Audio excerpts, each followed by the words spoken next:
The Indianapolis Motor Speedway has always been a fertile ground for new ideas. Over decades of competition, many innovations have emerged at the Brickyard, often accompanied by eccentricities, usually in an attempt to gain some advantage without any theoretical basis. Employing a blend of technique and practical exploration, constructors tried a bit of everything in their designs, from twin-engine cars to prototypes with the suspension of a normal car.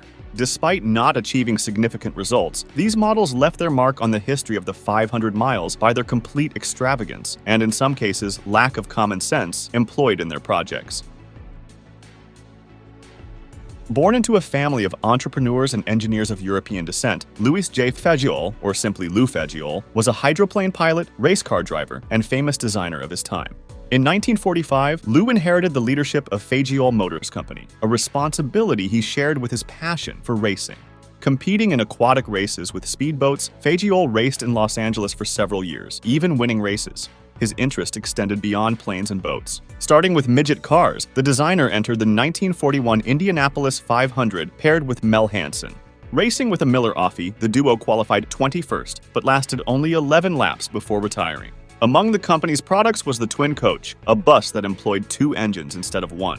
Lou was attached to the idea of twin-engine vehicles, which led to the creation of the Fageol Twin Coach Special. Equipped with two supercharged 1.5-liter Offenhauser engines, the model was built from the chassis of two front-wheel drive Miller cars, including the transmission and suspension.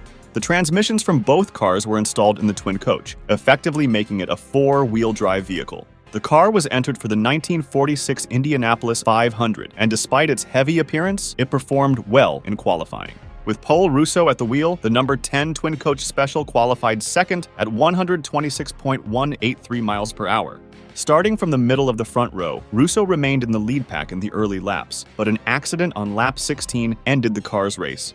Despite the excellent qualifying performance, the model never returned to the Brickyard, but Fageol's story did not end there. 2 years later, Lou entered a Stevens chassis powered by a 6-cylinder truck engine manufactured by his own company. With Wild Bill Cantrell in the cockpit, the driver retired from the race while in 8th place. The same car was entered the following year, but failed to qualify. In the early 1960s, rear-wheel drive cars began to dominate the racing world, putting an end to the era of front-engine models. Among the engineers involved in motorsport at the time was Joe Huffaker. In charge of the competition department of the British Motor Corporation of California, Joe was one of the most successful engineers of his time, being responsible for creating and building several winning cars in North America. In an effort to promote BMC products, the head of the California division, Kjelk Vale, designed the MG liquid suspension specials in collaboration with Huffaker. Powered by Offenhauser engines, the cars featured chromium molybdenum alloy structures and were aimed at the 1964 Indianapolis 500. To evaluate the model, BMC enlisted several top drivers of the time, such as A.J. Foyt, Walt Hansken, Bob Veith, and Jerry Grant. The main difference from other models of the time was undoubtedly the suspension, which was the same as that used in MG sedans. Despite its subsequent fame, the model was unsuccessful at Indianapolis. In its only year at the event, the car finished 13th with Walt Hansken behind the wheel. Long before six-wheeled cars appeared in Formula One, a model following a similar logic appeared at the Brickyard for the 500 miles. Known as the Clancy Special, the car was named after the team owner and operator of a fleet of trucks, Pat Clancy. The constructor was A.J. Bowen, the team's chief mechanic.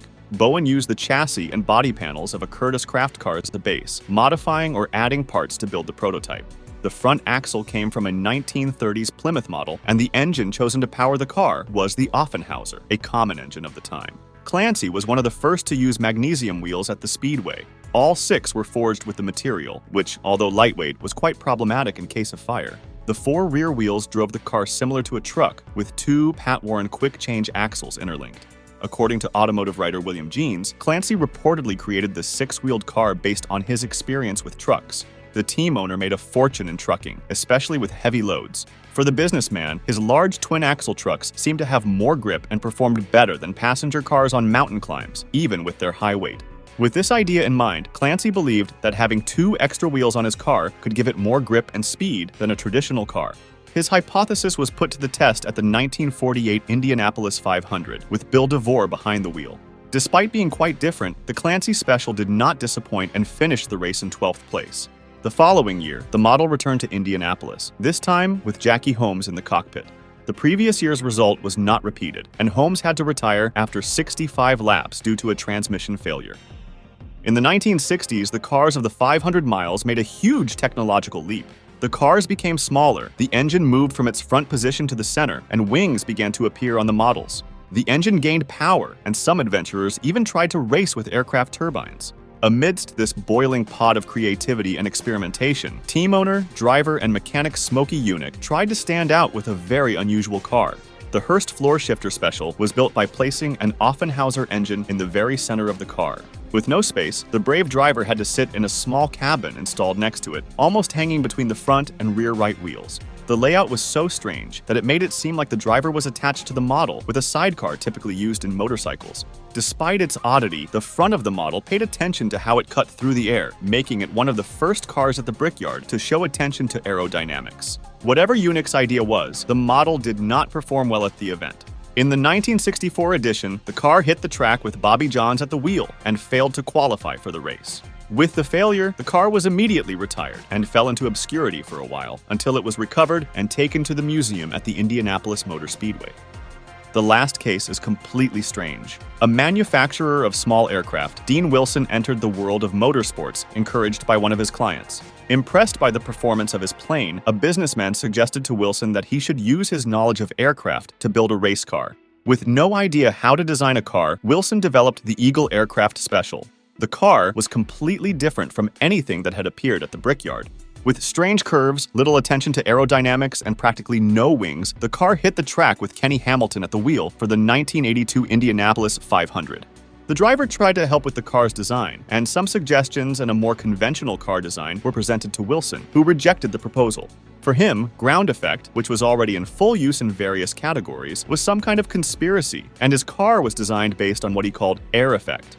The front of the car didn't generate downforce, and the driver's cockpit was projected forward, making the car extremely dangerous. The model also did not have side pods, a diffuser, or even a rear wing, so the downforce produced, if any, was minimal or even null. Despite all the complaints and criticisms, Hamilton took to the track with the prototype, and his performance was disastrous. Failing to reach the minimum speed to qualify, the driver called some of his contacts and in a parts store managed to get a wing to install on the car. In a hurry, the piece was bolted to the rear, and with it the driver gained some downforce. Able to accelerate more in the corners, Hamilton reached a higher speed than initially, and some hope began to emerge. In the next practice session, the driver hit the track and spun, almost hitting the wall. Upon reaching the pits, Hamilton discovered that Wilson had tampered with the suspension geometry without informing him, completely altering the car's behavior. It didn't take long for him to realize that it wasn't worth risking his life in that car, especially with his boss demonstrating he didn't know exactly what he was doing. Failing to qualify, the car was dismantled and stored in one of Wilson's shops for a long time, until it was rediscovered and restored. If you enjoyed the video and want more information about Formula 1, Indycar, and others, subscribe to the channel. Questions, suggestions, or tips are always welcome. Leave them in the comments below. Until next time.